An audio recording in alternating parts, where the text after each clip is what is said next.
ఇక Jubilee hills ఉప ఎన్నిక కౌంటింగ్ కొనసాగుతుంది. ఉప ఎన్నిక చాలా ప్రతిష్టాత్మకంగా తీసుకోవడంతో అక్కడ భద్రతా ఏర్పాట్లు బాగా చేశారు. ఎగ్జిట్ పోల్ ఫలితాలే మనకి నిజమవుతున్నాయనే విధంగా ఉంది. ముఖ్యంగా ఇప్పటివరకు జరిగిన 4 రౌండ్లలో కూడా 3 రౌండ్లలో కాంగ్రెసే ఆధిక్యంలో కొనసాగుతుంది. ఒక 3వ రౌండ్లో మాత్రం బీఆర్ఎస్ ఆధిక్యంలోకి వెళ్ళింది. అది కూడా స్వల్ప ఆధిక్యంలోకి వెళ్ళిన పరిస్థితి కనిపిస్తుంది. దీంతోపాటు మరింత సమాచారాన్ని మా కరెస్పాండెంట్ సవిన్ లైవ్లో అందిస్తారు. సవిన్, జూబ్లీ హిల్స్ ఉప ఎన్నిక కౌంటింగ్ కొనసాగుతుందా? ఇప్పటి వరకు జరిగిన అన్ని రౌండ్లలోనూ ఒక్క 3వ రౌండ్లో తప్పించి మిగతా 3 రౌండ్లో కూడా కాంగ్రెస్ ఆధిక్యంలో కొనసాగుతున్నట్టు తెలుస్తుంది. పూర్తి సమాచారం ఏంటి?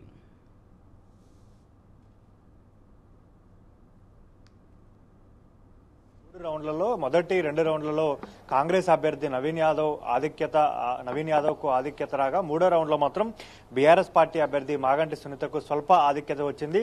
3వ రౌండ్లో 211 ఓట్ల ఆధిక్యత బీఆర్ఎస్ పార్టీకి వచ్చింది. అయినప్పటికీ మొదటి 2 రౌండ్లలో వచ్చినటువంటి ఆధిక్యతతో కాంగ్రెస్ పార్టీ అభ్యర్థి నవీన్ యాదవ్ 933 ఓట్ల లీడింగ్ లో కొనసాగుతున్నారు. ముఖ్యంగా 3 రౌండ్లు పూర్తయ్యేసరికి కాంగ్రెస్ పార్టీ అభ్యర్థి నవీన్ యాదవ్ కు 30,894 ఓట్లు రాగా బీఆర్ఎస్ అభ్యర్థి మాగంటి సునీతకు 29,976 ఓట్లు వచ్చాయి. బీజేపీ అభ్యర్థి లంకల దీపక్ రెడ్డికి 2,568 ఓట్లు వచ్చాయి.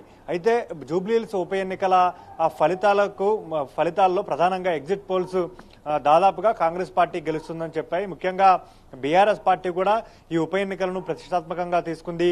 బీఆర్ఎస్ పార్టీ ఎన్నికల షెడ్యూల్ కంటే ముందే అభ్యర్థిని ప్రకటించింది. సానుభూతి అంశం కూడా కలిసి వస్తుందని భావించింది. అయినప్పటికీ రాష్ట్రంలో కాంగ్రెస్ పార్టీ అధికారంలో ఉండటంతో పాటు గత అసెంబ్లీ ఎన్నికల్లో గ్రేటర్ హైదరాబాద్ లో కాంగ్రెస్ పార్టీకి తక్కువ స్థానాలు వచ్చాయి. ముఖ్యంగా హైదరాబాద్ జిల్లాలో అయితే ఒక్క స్థానం కూడా కాంగ్రెస్ పార్టీకి రాలేదు. ఉప ఎన్నికల్లో మాత్రం కంటోన్మెంట్ ఉప ఎన్నికల్లో మాత్రం కాంగ్రెస్ గెలిచింది. ఈసారి జూబ్లీహిల్స్ ఉప ఎన్నికను కాంగ్రెస్ పార్టీ ప్రతిష్టాత్మకంగా తీసుకుంది. సీఎం రేవంత్ రెడ్డి 9 రోడ్ షోల్లో పాల్గొన్నారు. కాంగ్రెస్ పార్టీకి సంబంధించినటువంటి మంత్రులు ప్రతి డివిజన్ కు 2 మంత్రులు ఇన్ఛార్జిగా బాధ్యతలు తీసుకున్నారు. అదేవిధంగా ఎమ్మెల్యేలు, కార్పొరేషన్ చైర్మన్లతో పాటు కాంగ్రెస్ పార్టీ నేతలంతా ప్రచారం చేశారు. మరోవైపు బీఆర్ఎస్ పార్టీ తరఫున వర్కింగ్ ప్రెసిడెంట్ కేటీఆర్ తో పాటు మాజీ మంత్రి హరీష్ రావు, ఇక ఇతర మాజీ మంత్రులతో పాటు ఎమ్మెల్యేలు, ఎమ్మెల్సీలు, ఇతర నేతలు కూడా బీఆర్ఎస్ పార్టీ తరఫున జూబ్లీహిల్స్ లో ప్రచారం చేశారు. కానీ మొదటి నుంచి జూబ్లీహిల్స్ ఉప ఎన్నికల్లో షెడ్యూల్ విడుదలైనప్పటి నుంచి బీఆర్ఎస్ పార్టీకి జూబ్లీహిల్స్ లో గ్రౌండ్ అనుకూలంగా ఉంది, సానుభూతి కూడా వర్కౌట్ అవుతుందని భావించారు. బీఆర్ఎస్ పార్టీ కూడా అదే రకంగా హడావుడి చేసింది. సామాజిక వర్గాలతో ఆత్మీయ సమ్మేళనాలు నిర్వహించారు. ముఖ్యంగా బీఆర్ఎస్ పార్టీ చేరికలపై ఎక్కువగా ఫోకస్ పెట్టింది. కాంగ్రెస్ పార్టీ నుంచి చేర్చుకున్నారు, ఎంఐఎం నుంచి చేర్చుకున్నారు. అదేవిధంగా ఆయా సామాజిక వర్గాలకు సంబంధించి ఆత్మీయ సమ్మేళనాలు నిర్వహించారు. వివిధ వర్గాలకు సంబంధించిన ప్రజలతో మమేకమయ్యే ప్రయత్నం చేశారు. ఆటో డ్రైవర్లతో ఆటోలో ప్రయాణించి ఆటో డ్రైవర్ల సమస్యలను అడిగి తెలుసుకున్నారు. గ్రేటర్ సిటీలో సిటీ బస్ ఛార్జీల పెంపుకు నిరసనగా కేటీఆర్ తో పాటు మాజీ మంత్రి హరీష్ రావు బస్ భవన్ ముట్టడికి వెళ్లారు. అక్కడ ఆర్టీసీ ఎండీతో భేటీ అయ్యారు. ఇట్లా ప్రజలు ఎదుర్కొంటున్న సమస్యలు, హైడ్రా మూసి నిర్వాసితులతో బాధితులతో కలిసి దీపావళి పండుగను కూడా కేటీఆర్, హరీష్ రావు జరుపుకున్నారు. అయినప్పటికీ ఉప ఎన్నిక కావడంతో పాటు కాంగ్రెస్ పార్టీ స్పెషల్ ఫోకస్ పెట్టింది. ప్రధానంగా సీఎం రేవంత్ రెడ్డి ప్రత్యేక దృష్టి సారించారు.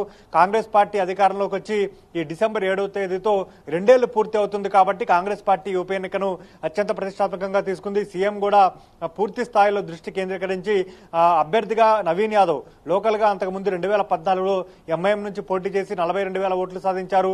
2018లో ఇండిపెండెంట్ అభ్యర్థిగా పోటీ చేసి 20,000 ఓట్లు సాధించారు. ఇప్పుడు కాంగ్రెస్ పార్టీ బీఫామ్ కోసం తీవ్ర స్థాయిలో ప్రయత్నం చేశారు. దీంతో కాంగ్రెస్ పార్టీ అధిష్టానంతో పాటు పీసీసీ కూడా సీఎం రేవంత్ రెడ్డి ప్రత్యేకంగా సర్వేలు నిర్వహించి ఎవరకు టికెట్ ఇస్తే కాంగ్రెస్ పార్టీ గెలిచే ఛాన్స్ ఉంటుందని భావించిన తర్వాతనే నవీన్ యాదవ్ వైపుకు కాంగ్రెస్ పార్టీ మొగ్గు చూపింది. నవీన్ యాదవ్ అంతకుముందు 2 సార్లు ఓడిపోయి ఉండటం కూడా నవీన్ యాదవ్ కు ఎన్నికల్లో కలిసి వచ్చింది. రాష్ట్రంలో కాంగ్రెస్ పార్టీ అధికారంలో ఉండటంతో పాటు అన్ని అంశాలు కలిసి వచ్చి కాంగ్రెస్ పార్టీ అభ్యర్థి లీడింగ్ లో ఉండడానికి కారణమైందని చెప్పుకోవచ్చు. అయినప్పటికీ ఈ జూబ్లీహిల్స్ ఉప ఎన్నికల్లో కేవలం 48% మాత్రమే పోలింగ్ నమోదైంది కాబట్టి ఈ పోలింగ్ శాతం తక్కువ పోలింగ్ శాతం నమోదవడంతో రిజల్ట్స్ లో ఇప్పటి వరకు 3 రౌండ్లు బయటకు వచ్చాయి. రిజల్ట్స్ లో మాత్రం నెక్ టు నెక్ ఫైటే మనకు కనిపిస్తోంది. మొదటి 2 రౌండ్లలో కాంగ్రెస్ పార్టీ అభ్యర్థి నవీన్ యాదవ్ ఆధిక్యంలో ఉన్నప్పటికీ అది తక్కువ ఆధిక్యంగానే మనం భావించాలి. ఇక 3వ రౌండ్ లో బీఆర్ఎస్ అభ్యర్థి మాగంటి సునీతకు 211 ఓట్ల లీడ్ వచ్చినప్పటికీ అది కూడా అతి తక్కువ మెజారిటీగానే మనం భావించాల్సి ఉంటుంది. ఇక మిగిలిన రౌండ్లో మొత్తం 10 రౌండ్లు ఉన్నాయి కాబట్టి ఇక మిగిలిన 7 రౌండ్లలో కాంగ్రెస్ పార్టీ అభ్యర్థి తన లీడ్ను పెంచుకుంటూ పోతే మాత్రం కాంగ్రెస్ పార్టీ అభ్యర్థికి మెజారిటీ పెరిగే అవకాశం కనపడుతుంది. ఒకవేళ బీఆర్ఎస్ పార్టీ అభ్యర్థి కాంగ్రెస్ పార్టీ అభ్యర్థి లీడ్ను తగ్గించుకుంటూ వస్తే మాత్రం చివరి 2-3 రౌండ్లలో ఫలితం తేలే అవకాశం మాత్రం మనకు స్పష్టంగా కనిపిస్తోంది. జూబ్లీహిల్స్ ఉప ఎన్నికల ఫలితంపై రాష్ట్ర వ్యాప్తంగా అందరి దృష్టి కేంద్రీకృతమై ఉందని చెప్పుకోవచ్చు. ముఖ్యంగా ఫలితం కోసం అందరూ ఉత్కంఠగా ఎదురు చూస్తున్న పరిస్థితి మనకు కనపడుతోంది. ముఖ్యంగా జూబ్లీహిల్స్ ఉప ఎన్నికల్లో బీఆర్ఎస్ పార్టీ గెలిస్తే తెలంగాణలో కాంగ్రెస్ పార్టీ పని అయిపోయింది, కాంగ్రెస్ ప్రభుత్వంపై వ్యతిరేకత ఉందంటూ ఇప్పటికే బీఆర్ఎస్ పెద్ద ఎత్తున ప్రచారం చేస్తోంది. అన్ని వర్గాల ప్రజల దృష్టికి కాంగ్రెస్ ప్రభుత్వ పరిపాలన ఫెయిల్యూర్స్ ను తీసుకెళ్లే ప్రయత్నం బీఆర్ఎస్ పార్టీ గత కొద్ది రోజులు గట్టిగా ప్రయత్నాలు చేస్తోంది. ఒకవేళ ఇప్పుడు జూబ్లీహిల్స్ లో కాంగ్రెస్ పార్టీ అభ్యర్థి నవీన్ యాదవ్ గెలిస్తే కనుక ఖచ్చితంగా కాంగ్రెస్ ప్రభుత్వం పైన వ్యతిరేకత లేదు, కాంగ్రెస్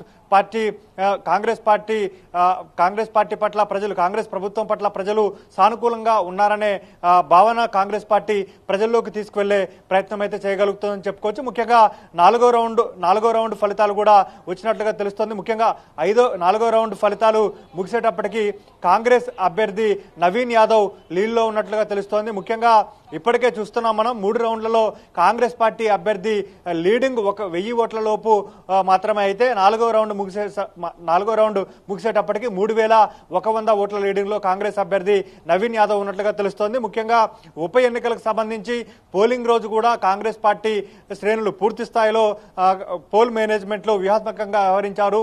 అదేవిధంగా కాంగ్రెస్ పార్టీ బీఆర్ఎస్ వర్సెస్ అన్నట్టుగా పోలింగ్ రోజున కూడా కొన్ని ఘర్షణలు చోటు చేసుకున్నాయి. ఈ ఎన్నికలను బీఆర్ఎస్ పార్టీ కూడా అత్యంత ప్రతిష్టాత్మకంగా తీసుకోవడంతో బీఆర్ఎస్ వర్సెస్ కాంగ్రెస్ అన్నట్లుగా ఈ ఎన్నికలు జరిగాయి. బీజేపీ కేంద్రంలో అధికారంలో ఉన్నటువంటి బీజేపీ జూబ్లీహిల్స్ ఉప ఎన్నికల్లో పోటీ చేసినప్పటికీ నామమాత్రమైన పోటీగానే మిగిలిందని చెప్పుకోవచ్చు. 4 రౌండ్లు ముగిసేటప్పటికీ కాంగ్రెస్ అభ్యర్థి నవీన్ యాదవ్ లీడింగ్ 3100 ఓట్ల లీడింగ్ లో ఆధిక్యతలో కొనసాగుతున్న పరిస్థితి మనకు కనపడుతుంది. ఇక 5-6 రౌండ్లలో కూడా ఇదే లీడింగ్ ను కాంగ్రెస్ పార్టీ అభ్యర్థి కొనసాగిస్తే కనుక ఖచ్చితంగా కాంగ్రెస్ పార్టీ అభ్యర్థి నవీన్ యాదవ్ భారీ మెజార్టీ దిశగా దూసుకెళ్తారని మాత్రం మనం చెప్పుకోవచ్చు. దాదాపుగా 15,000 నుంచి 20,000 మధ్యలో కాంగ్రెస్ పార్టీ అభ్యర్థికి లీడింగ్ వస్తుందని కాంగ్రెస్ పార్టీ అంచనా వేస్తుంది. ఒకవేళ 3వ రౌండ్ లో కనుక వచ్చినట్లుగా బీఆర్ఎస్ అభ్యర్థి మిగిలిన రౌండ్లలో ఏమన్నా ఆధిక్యత కొనసాగిస్తే మాత్రం కాంగ్రెస్ పార్టీ అభ్యర్థికి మెజారిటీకి బ్రేకులు పడే అవకాశం మాత్రం మనకు కనిపిస్తోంది. మొత్తానికైతే జూబ్లీహిల్స్ ఉప ఎన్నికల్లో కాంగ్రెస్ పార్టీ అభ్యర్థి లీడింగ్ లో ఉన్నారు. గెలుపు దిశగా కాంగ్రెస్ పార్టీ దూసుకెళ్తోంది. ఈ ఉప ఎన్నికల్లో కాంగ్రెస్ పార్టీ గెలిస్తే హైదరాబాద్ జిల్లాలో 2వ అసెంబ్లీ స్థానాన్ని కాంగ్రెస్ పార్టీ గెలుచుకున్నట్లయితుంది. 2023లో జరిగినటువంటి తెలంగాణ అసెంబ్లీ ఎన్నికల్లో కాంగ్రెస్ ముఖ్యంగా హైదరాబాద్ జిల్లాలో మొత్తం 15 అసెంబ్లీ స్థానాలుంటే 15 అసెంబ్లీ స్థానాలుంటే కాంగ్రెస్ పార్టీ ఒక్క అసెంబ్లీ స్థానంలోనూ గెలవలేదు.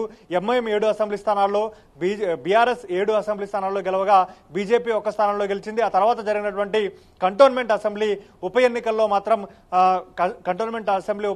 బీఆర్ఎస్ పార్టీ అభ్యర్థి గెలిచారు. ఇప్పుడు జూబ్లీహిల్స్ ఉప ఎన్నికల్లో కాంగ్రెస్ పార్టీ అభ్యర్థి లీడింగ్ లో ఉన్నారు కాబట్టి ఇప్పుడు కాంగ్రెస్ పార్టీ అభ్యర్థి గెలిస్తే కనుక 2వ అసెంబ్లీ స్థానాన్ని కాంగ్రెస్ పార్టీ గెలుచుకున్నట్లు అవుతుందని చెప్పుకోవచ్చు. మొత్తానికైతే 4వ రౌండ్ లో కూడా కాంగ్రెస్ పార్టీ అభ్యర్థి ఆధిక్యత కొనసాగిందని చెప్పుకోవచ్చు.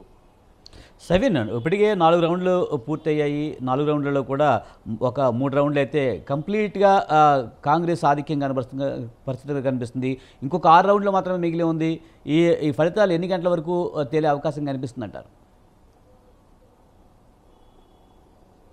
అంటే 2 లేదా 3 గంటల లోపు తుది ఫలితం వచ్చే అవకాశం మాత్రం కనిపిస్తోంది. ముఖ్యంగా ఒకవేళ తుది ఫలితం ప్రకటించిన ఎన్నికల సంఘం, కేంద్ర ఎన్నికల సంఘం నుంచి అధికారికంగా ప్రకటన రావాల్సి ఉంటుంది. ఆ ప్రకటన ఆలస్యం అవుతుంది. ఇప్పుడు వస్తున్నటువంటి 4 రౌండ్లు, మనం చెప్తున్నటువంటి 4వ రౌండ్ మెజారిటీ కూడా ఈసీ అధికారికంగా ప్రకటించింది కాదు. అక్కడ ఉన్నటువంటి సమాచారాన్ని తీసుకొని మాత్రమే చెప్తూ ఉంటాము.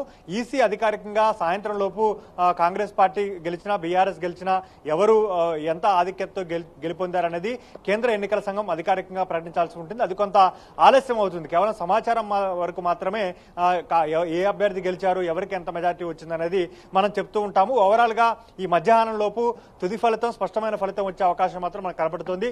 ఉప ఎన్నిక తక్కువ ఓట్లు పోలయ్యాయి. అదేవిధంగా తక్కువ శాతం పోలింగ్ జరిగింది కాబట్టి ఓట్లు తక్కువగా లెక్కించే ఓట్లు తక్కువగా ఉన్నాయి కాబట్టి కౌంటింగ్ త్వరగానే పూర్తయ్యే అవకాశం మాత్రం మనకు కనిపిస్తోంది. కేంద్ర ఎన్నికల సంఘం నుంచి అధికారికంగా ప్రకటన వచ్చిన తర్వాతనే గెలుపొందిన అభ్యర్థికి ధృవీకరణ పత్రాన్ని ఆర్ఓ రిటర్నింగ్ ఆఫీసర్ అందజేస్తారు.